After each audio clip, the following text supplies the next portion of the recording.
দেখতে পাচ্ছ আমরা সাউথ কোরিয়ার ইস্ট বিচ মানে ইস্ট সি থেকে ঘুরে কফি বিচ থেকে ঘুরে চলে এসেছি অ্যালপেনশিয়া মানে সেই জায়গাটা কালকের জায়গাটা। এই হচ্ছে গিয়ে খেতে যেখানে এসছি সেখানকার একটা চেহারা, একটা ধারণা হলো অন্তত তোমাদের যে জায়গাটা কীরকম তার উপর। কারণ এটা কনফারেন্স হলের পাশাপাশি,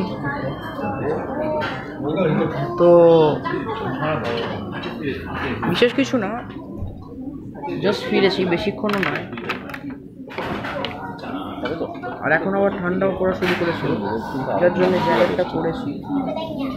এখানে সবাই যারা যারা কনফারেন্সটা এসছে তারাই মেনলি আসে।